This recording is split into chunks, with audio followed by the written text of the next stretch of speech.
یہ کون ہمیں روک رہا ہے؟ یہ آیت نمبر 268 میں اللہ تعالیٰ فرما رہے ہیں، اور اتنی زبردست بیٹے تھے اور 13 درہم چھوڑ کے وہ مرتے ہیں، 2 درہم ان کے کفن دفن پہ لگ جاتے ہیں، اور باقی جو 11 درہم تھے نا وہ ایک ایک آتا ہے ان کے بیٹوں کو۔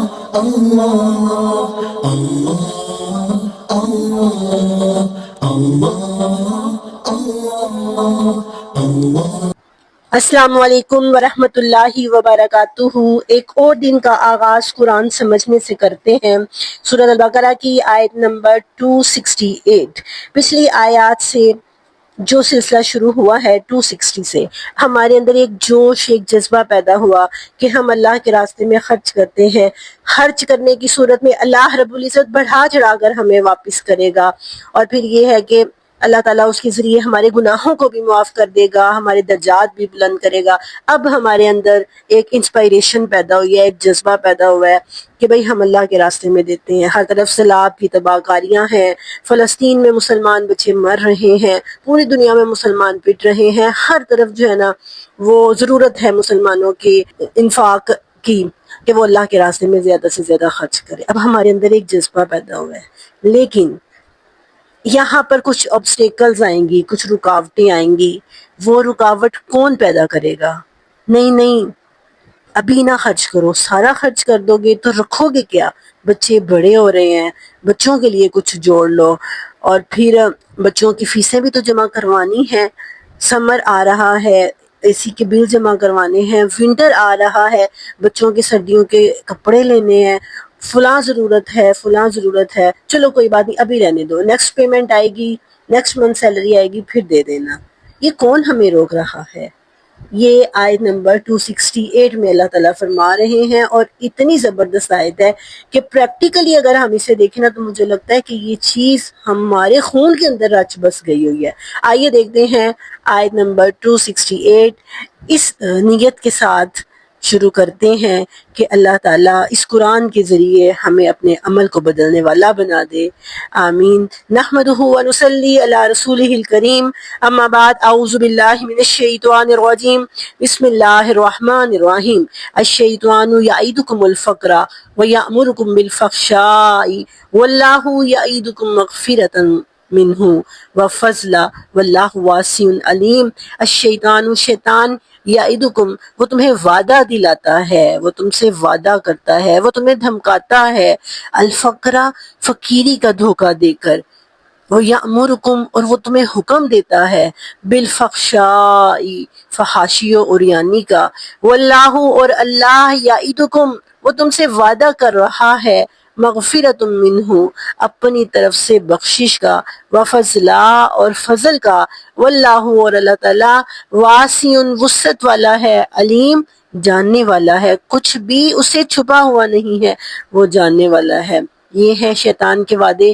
ذرا اپنے آپ کو دور جاہلیت میں لے کے جائیے۔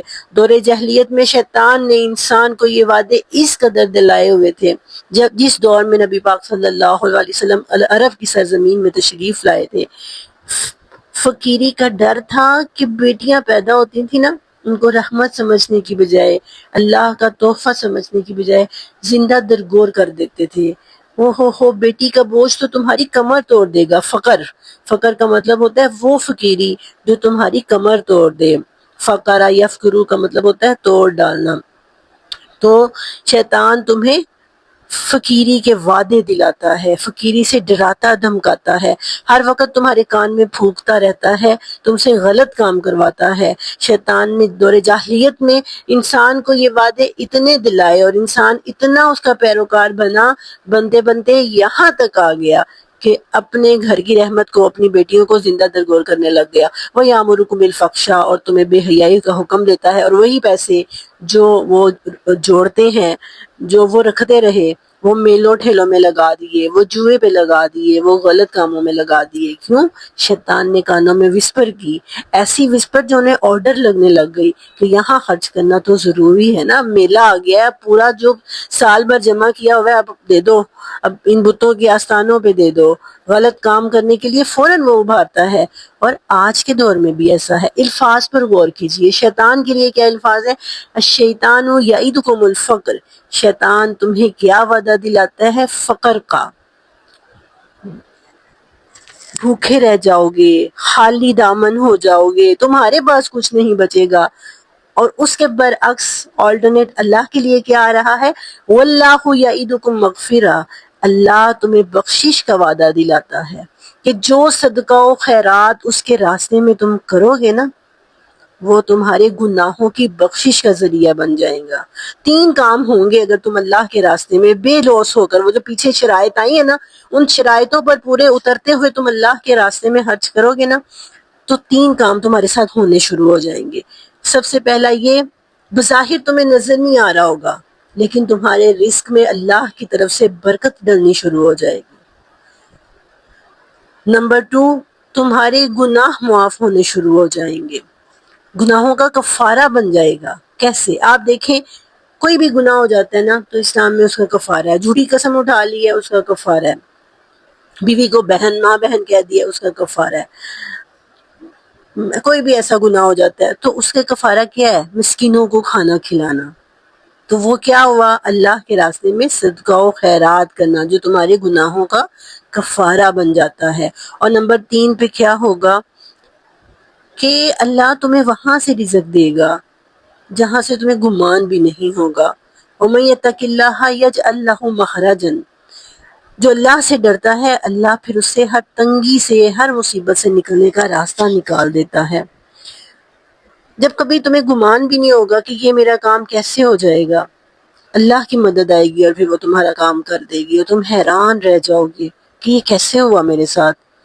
اور تیسرا یہ کہ اللہ تمہیں آفات سے بچا لے گا، مصیبتوں سے، ناگہانی مصیبتوں سے اللہ تعالیٰ تمہیں بچا لے گا۔ یہ 4 کام ہوئے ہیں۔ تمہارے رزق میں برکت آئے گی، تمہیں وہاں سے ملے گا جہاں سے تمہیں گمان بھی نہیں ہوگا، تمہیں آفات سے بچائے گا، اور نمبر 4 یہ کہ تمہارے گناہ معاف ہو جائیں گے۔ لیکن شیطان کیا کہے گا؟ شیطان تمہارے کان میں آ کے بار بار یہ کہے گا کہ اللہ کے راستے میں آپ خرچ کرنے کی پوری نیت کریں گے، لیکن وہ آ کے آپ کو ایسی ایسی باتیں یاد دلائے گا کہ آپ کہیں گے نہیں نہیں ابھی نہیں۔ اب ایسے کرتے کرتے کیا ہوگا؟ آپ پیسے جوڑنا شروع کر دیں گے زیورات کی صورت میں، کوئی پلاٹ لے لیا، کوئی اس طرح کرتے کرتے پھر کیا ہوگا؟ پھر آپ جوڑنا شروع ہو جائیں گے، آپ اس پر زکوٰۃ بھی نہیں نکال رہے، آپ کا بینک بیلنس بڑھ رہا ہے۔ جب آپ کے اکاؤنٹ میں پیسے پڑے ہوں گے، آپ کے بچے کی شادی کا موقع ہے، اب پھر شیطان آئے گا اور شیطان آ کے آپ کو کیا کہے گا کہ کس لیے جوڑا تھا؟ آج کے دن کے لیے جوڑا تھا نا، آج کے دن کے لیے تو اکٹھا کر رہے تھے، محنت کر رہے تھے، اب چھوٹا موٹا فنکشن نہیں کرنا، بہت بڑا فنکشن کرنا ہے۔ اور کپڑے ایسے ہونے چاہیے کہ سب دیکھ کے حیران رہ جائیں۔ بچی ہے یا بچہ ہے، وہ جو جو خواہش منہ سے نکالے وہ پوری کرنی ہے۔ سب سے مہنگا میوزیکل جو ہے کنسرٹ رکھنا ہے، پھر سب سے مہنگے کھانے ہونے چاہیے، ڈھیر سارے فنکشن ہونے چاہیے، یہ ہونا چاہیے، وہ ہونا چاہیے۔ یہ ہے یامرکم بالفحشاء، وسپر کرنی شروع کر دیتا ہے۔ وہ وسپر ہمیں آرڈر لگنے لگ جاتی ہے، ہم فرض سمجھ کے 90% لوگ یہاں پر آ کر شیطان کے خربے میں آ جاتے ہیں جب ان کے پاس جمع پونجی پڑی ہوتی ہے۔ پھر جی بہت سے لوگ سودی کاروبار شروع کر دیتے ہیں، بہت سے لوگ جو ہیں وہ غلط راستوں پہ چلنا شروع ہو جاتے ہیں۔ تو یہی آتا ہے یامرکم بالفحشاء، وہ تمہیں فحشاء کا حکم دیتا ہے، تمہیں بے حیائی کا۔ اب یہ فحش کا لفظ جو ہے، یہاں پر علماء کہتے ہیں کہ اس میں سود ہے اور کوئی بھی حرام کام ہے، سائیڈ بزنس کے طور پہ ہم یہ کر لیتے ہیں، اتنا پیسہ آئے گا، ہم یہ کر لیتے ہیں، ہم وہ کر لیتے ہیں، اور پھر مطلب غلط۔ اب دیکھیں 2 طرح کے لوگ ہیں، ایک بندہ ہے اس کے اکاؤنٹ میں لاکھ روپیہ پڑا ہوا ہے، دوسرا ہے اس کے اکاؤنٹ میں بھی پڑا ہوا ہے، کچھ اماؤنٹس دونوں کے پاس ہیں۔ اب شیطان دونوں کے پاس آ رہا ہے اور وسپر کر رہا ہے کہ نہیں نہیں نہیں، اللہ کے راستے میں خرچ نہیں کرنا، غریب ہو جاؤ گے، اکاؤنٹ خالی ہو جائیں گے، اور دوسرے کے پاس بھی آ کے یہی کہہ رہا ہے۔ اب جو تو اس کا کہاں مانتا ہے اور اپنی لائف کو لگژری بنانا شروع کر دیتا ہے، حرام ساتھ ساتھ بزنس سٹارٹ کر لیتا ہے اور پھر اپنی لگژریز پوری کرنی شروع کر دیتا ہے، فحش کے راستے پہ چل پڑتا ہے۔ اب ایک دوسرا بندہ ہے جو اللہ کے راستے میں دینا شروع کر دیتا ہے، پائرورٹی اس کی یہ ہو جاتی ہے۔ اب پھر کیا ہوتا ہے؟ پھر اللہ کی طرف سے مغفرت اور فضل، اللہ کا فضل اس پر برسنا شروع ہو جاتا ہے۔ اللہ کا فضل کیسے؟ بظاہر آپ کو لگے گا شاید اس کے پاس کچھ نہیں ہے، لیکن جو اس نے اللہ کے راستے میں دیا ہے نا، وہ آپ کو اس کی نسلوں کے اندر اس کی آبیاری نظر آئے گی۔ اس کی بہترین مثال، فضل کی بہترین مثال، حضرت عمر بن عبدالعزیز کا ایک واقعہ میں نے جو ابھی سنا نا، کہ حضرت عمر بن عبدالعزیز جب اتنی بڑی مسلم دنیا کے حکمران تھے، اتنی بڑی، آدھی سے زیادہ جو دنیا تھی وہ مسلمانوں کے انڈر تھی، اور اتنی دولت مسلمانوں کے پاس تھی کہ کوئی صدقہ و خیرات لینے والا نہیں تھا۔ وہ عمر بن عبدالعزیز جب وفات پاتے ہیں تو ان کی وفات کے وقت 11 بیٹے تھے، اور 13 درہم چھوڑ کے وہ مرتے ہیں۔ 2 درہم ان کے کفن دفن پہ لگ جاتے ہیں، اور باقی جو 11 درہم تھے نا، وہ ایک ایک آتا ہے ان کے بیٹوں کو۔ لیکن اللہ تعالیٰ اس ایک ایک میں اتنی برکت ڈالتا ہے کہ جب ان کے بیٹے اتنے سٹینڈ ہوئے کہ وہ لاکھوں کروڑوں درہموں کے مالک قرار پائے، اور دوسری طرف ہشام بن عبد الملک جب مرتا ہے، اس کے بھی 11 ہی بیٹے تھے، لیکن کروڑوں کی جائیداد، کروڑوں درہم کی جائیداد چھوڑ کے جاتا ہے، لیکن آخر کیا ہوتا ہے کہ اس کے بیٹے مفلسی کا شکار ہو جاتے ہیں۔